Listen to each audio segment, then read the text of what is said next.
66,5% abaixo do topo histórico, mas com 31% de alta só nos últimos 30 dias. A Solana não é uma história de glória passada, é uma encruzilhada real, agora, e o ciclo está nos dando pistas sobre o que pode vir a seguir. Vamos colocar os números na mesa direto. A Sol negocia a 98,29, segundo o CoinGecko. Capitalização de mercado de 57,36 bilhões.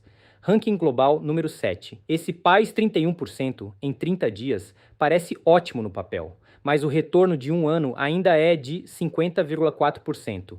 É um rebote dentro de uma ferida profunda. E essa é exatamente a tensão que eu quero explorar hoje, porque o BTC NHCI, o Never Hodl Cycle Index do Bitcoin, está marcando 52,6, fase de acumulação. E historicamente, é justamente nessa fase que os L1 de alto beta começam a se mover antes da maioria perceber. A questão é, o movimento da Sol já aconteceu ou ele está começando? É uma pergunta legítima, e o que o ciclo mostra é consistente com o padrão histórico, compressão profunda seguida de rebotes acentuados quando o Bitcoin se estabiliza. A Sol é um ativo de alto beta, Luiz. Ela amplifica o BTC tanto na queda quanto na subida. O PAIS 31% em 30 dias é exatamente esse comportamento. E tem um contexto técnico importante aqui que as pessoas precisam entender. A Solana não é um projeto qualquer. Ela foi construída sobre Proof of History, combinado com Proof of Stake, uma arquitetura monolítica, sem sharding, que entrega throughput alto e custo de transação baixo. Isso não é marketing, é estrutura.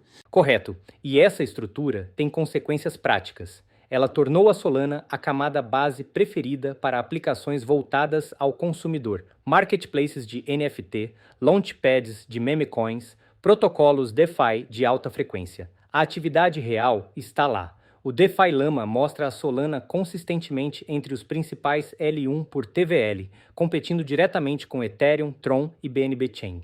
Exato. E esse é um ponto que a narrativa superficial ignora. A Solana não cresceu só em especulação de memecoin. O ecossistema DeFi nativo amadureceu consideravelmente desde as mínimas de 2022. Exchanges descentralizadas, mercados de empréstimos, liquid staking. Isso é atividade econômica real, não apenas volume de negociação inflado. Concordo com a trajetória qualitativa, mas preciso ser honesto aqui.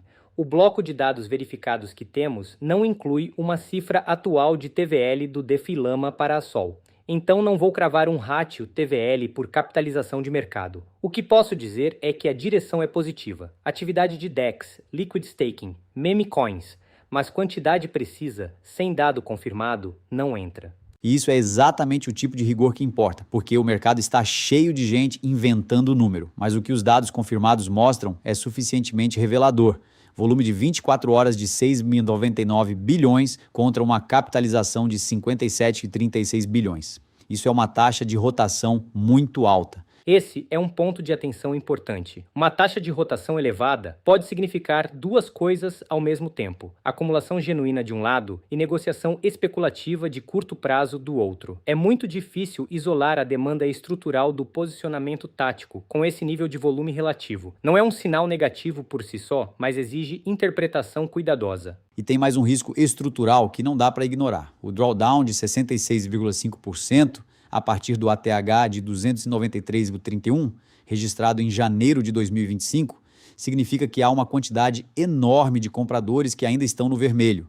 Isso cria oferta latente acima do preço atual. Cada vez que a Sol sobe, mais vendedores que compraram no topo voltam ao ponto de equilíbrio. Sim, é o efeito de overhead supply. E combinado com a arquitetura monolítica da Solana, que concentra riscos no nível da rede, interrupções ou preocupações com a centralização de validadores podem desencadear reversões rápidas de sentimento, especialmente em uma fase de acumulação onde a convicção ainda não foi amplamente restabelecida. Esses são riscos qualitativos reais que os dados históricos de uptime da rede evidenciam. Mas o que me parece inegável é que a Solana provou uma coisa que poucos L1 conseguem provar: Persistência. Ela manteve o ranking de top 10 ao longo de múltiplos ciclos. Isso não é entrada especulativa, é adoção real de desenvolvedores e usuários. E com 57,36 bilhões de capitalização e o volume que vimos, ela tem liquidez institucional suficiente para atrair fluxos relevantes quando o momentum mudar.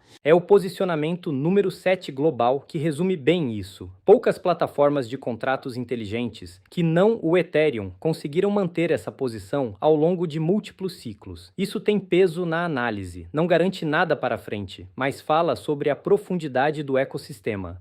Então, resumindo o quadro, BTC NHCI em 52,6, fase de acumulação.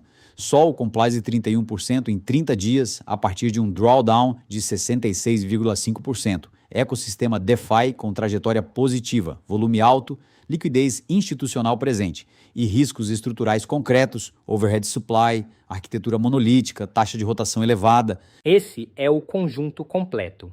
E o que os dados mostram é um ativo que reprecificou significativamente, mas que não recuperou o terreno perdido no nível macro. O ganho de 30 dias não apaga a perda de um ano. Qualquer análise séria da Sol precisa ponderar esses dados em conjunto, não de forma isolada.